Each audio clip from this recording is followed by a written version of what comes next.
जय शिवराय मित्रांनो, 14 जानेवारी मकर संक्रांतीच्या दिवशी वातावरण कसं असणार आहे हा देखील आढावा पाहूयात। महाराष्ट्राच्या बुलढाणा जिल्ह्यामध्ये, अहिल्यानगरमध्ये, नांदेडमध्ये, अकोल्यामध्ये फक्त ढगाळलेली परिस्थिती असेल। तुरळक ठिकाणी स्थानिक वातावरणाचा पडला तर पडला तो जिल्हा असणार आहे अहिल्यानगर, छत्रपती संभाजीनगर, जळगाव, मालेगाव शहर, लातूर तुरळक ठिकाणी। हे बघा, लातूर आणि नांदेडसाठी वाऱ्याचा जोर जर जास्त राहिला तिथे व्हायचे काही कारण नाहीये, पण अहिल्यानगरमध्ये 12 वाजता आणि खानदेशामध्ये 12-1च्या दरम्यान जर वातावरण असं गच्च जाणू लागेल, अवकाळीचा अंदाज असाच असतो, गच्च जाणू लागेल, गरमीची लेवल वाढू लागेल, त्या शेतकऱ्यांनी आपला वाळू घातलेला कुठलाही माल जमा करून ठेवायचा आहे। कारण की अवकाळीला गाव फिक्स नसतं। जसं मान्सूनच्या टायमाला मी तुम्हाला छाती ठोकपणे सांगायचो की रात्री येणार म्हणजे येणार, संध्याकाळी पाऊस दाखवेल, नाही पडला तर प्रयोगशाळा बंद करेल। ही वक्तव्य आपण मान्सूनच्या काळामध्ये ॲक्युरेसी देणारे असतात, पण अवकाळीचा अंदाज आणि अवकाळी माणसाचा सुद्धा अंदाज कोणीही लावू शकत नाही। पण ठीक आहे, 12 आणि 13ला ज्या घटना घडतात त्या शेतकऱ्यांच्या हसू चेहऱ्यावरती मला फोन केलाय, तुमच्यामुळे आमचा कांदा वगैरे वाचलाय, धन्यवाद, जय शिवराय वगैरे त्यांनी घातलाय। ही 14 जानेवारी संपूर्ण महाराष्ट्राच्या प्रत्येक जिल्ह्यामध्ये थोडं थोडं ढगाळलेलं वातावरण होणार आहे। धोका आता उद्यापासून कमी होते। 15 तारखेला हा जो धोका आहे बुधवारपासून हे आणखीन कमी होते, ठीक आहे। आणि गुरुवार आणि शुक्रवारी हे वातावरण नॉर्मल होऊन जाईल आणि सांगलीमध्ये सुद्धा शुक्रवारी ढगाळलेली परिस्थिती पाहायला मिळेल। आणि त्यानंतर बघा, एक ना एक तारखा परत समजून घ्या, व्हिडिओ शेवटपर्यंत पहा। 16 तारखेला वातावरण महाराष्ट्रामधनं फक्त काय होणार आहे, नाशिक क्षेत्र, कोल्हापूर क्षेत्र, पुणे क्षेत्र, दक्षिण महाराष्ट्रामध्ये पुन्हा असं अंधुक बिखरल्यासारखं ढगाळलेलं असणार आहे। पावसाची शक्यता फक्त सह्याद्री पर्वत रांगा या बाजूस थोडेफार शितोडे पडतील, नाही तर महाराष्ट्राचा धोका 14 तारखेपासून संपतोय संध्याकाळपासून। त्यानंतर 17 तारखेला वातावरण हे उलटे वारे वाहणार आहेत उत्तरेकडनं दक्षिणेकडे। मग त्यामुळे काय होणार आहे, नाशिक क्षेत्रापासून ते धुळ्याच्या बऱ्याचशा भागांमध्ये पश्चिम साईडला, पुणे पश्चिम साईडला, म्हणजे जी काही ज्या टायमिंगला आपण पाहतो ना, मान्सून काय करतो, जिथून खाली पडत नाही तिथून खाली ह्या भागात ढगाळलेलं वातावरण पण कमी असणार आहे, पण जिथून मान्सून ताडल्या जातो त्याच्या पर्वतरांगाच्या साईडला तिथे मात्र स्थानिक वातावरणाची कंडिशन हलकी मलकी 7 तारखेला आहे। 18 तारखेला छत्रपती संभाजीनगर, नाशिक, धुळे, अहिल्यानगर या भागांमध्ये वाऱ्याची गती दिवसभर व्यवस्थित राहील, दक्षिणेकडनं उत्तरेकडे, कधी उत्तरेकडनं दक्षिणेकडे। पण यामुळे काय होणार आहे, हे एक मधली लेअर तयार होणार आहे, इथेही ढगाळलेलं वातावरण असणार आहे, पण धोका मात्र ह्या दिवशी सुद्धा कमी आहे। आणि 18-19 पासून वातावरण खराब होणार आहे, हे सुद्धा तुम्हाला सगळ्यात अगोदर ही माहिती पुरवली होती। पण 18 तारीख आणि 19 तारीख धुळे, शहादा, गुजरात लगतच्या जवळच्या बाउंड्री लगतच्या भागांना शेतकऱ्यांनी थोडंसं असं जपूनच राहायचं आहे, जास्त काही वाळवलं वगैरे टाकायचं नाही।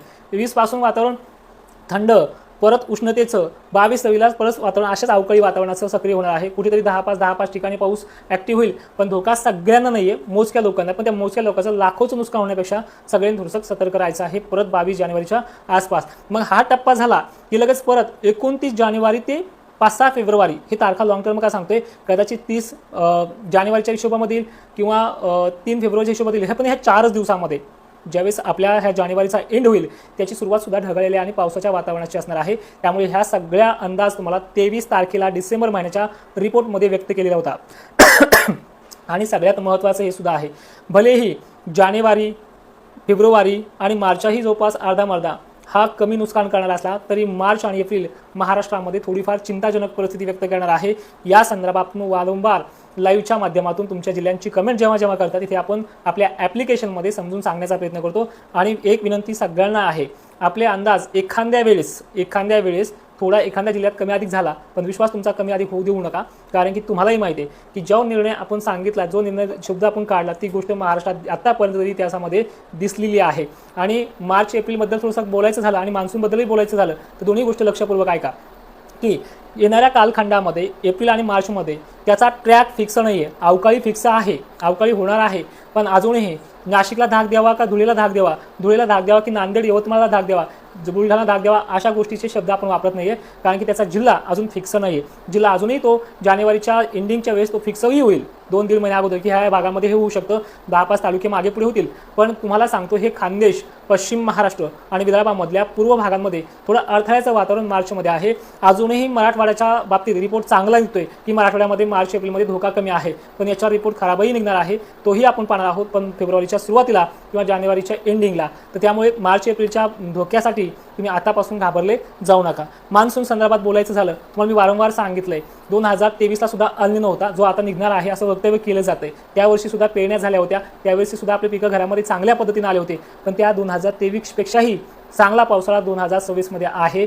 ठाम शब्द, ठाम निर्णय आपला राहणारच आहे आणि तो दाखवणार सुद्धा। आणि त्यामुळे आपल्याला अजूनही शिक्कामोर्तब करणारा पावसाची टक्केवारी सांगणारा जो काही आपला रिपोर्ट असतो तो 5 मार्चला आवर्जून असतो आणि 5 मार्चचा रिपोर्ट झाला रे झाला, सगळ्यांचे निर्णय बदललेच पाहिजे हे तुम्हालाही देऊन देतो. आणि विषय विनंती अशी आहे, तुम्हाला धीर द्यावा किंवा तुम्हाला मनधरणी करावा त्यासाठी हा हवामान अंदाज सांगत नाहीये, पण तुम्हाला एवढं सांगतो दुष्काळ किती आहे काय आहे हे तुम्हालाही माहिती आहे. जून जुलै आणि मार्चमध्ये जून जुलै आणि आपल्या ह्या ऑगस्टमध्ये एरही पावसाळा चांगला नसतो, त्या काळामध्ये पिकं एरही करपतात, त्याला दुष्काळ म्हणत नाही. पण रिटर्न मान्सून आपल्या पिण्याचा पाण्याचा आपल्या हिवाळा भागाचा प्रश्न मिटत असेल तर त्याला दुष्काळ म्हणत नाही. दुष्काळ म्हणजे पेरणी बंद राहणं, जवळपास 70 ते 80% पेरण्या न होणं, जनावरांची धांदल उडणं, याला दुष्काळ म्हणतात. अल्निनोचा अर्थ लगेच डायरेक्ट दुष्काळ काढू नका. अल्निनोचा अर्थ असाही होतो नंतर आयोडी पॉझिटिव्ह वगैरे गोष्टी होणं, समुद्रात चांगले बदल होणं, हे सुद्धा 2023 एका पावसाने विदर्भ, खानदेश, मराठवाड्यासह एका रात्रीमध्ये पाणी आणलेला इतिहास ह्या 2-3 वर्षापूर्वीचा आहे. त्यामुळे आजपासून त्या गोष्टीला घाबरले जाऊ नका. हा विश्वास तुम्हाला तोडकर हवामान अंदाज करण्यात देण्यात येईल. तरीही तुम्ही पुन्हा म्हणत असाल की असं झालं तसं झालं, हा अमुक मला तमुक मला, ते घराने माझ्यापाशी सांगू नका. जय शिवराय, धन्यवाद.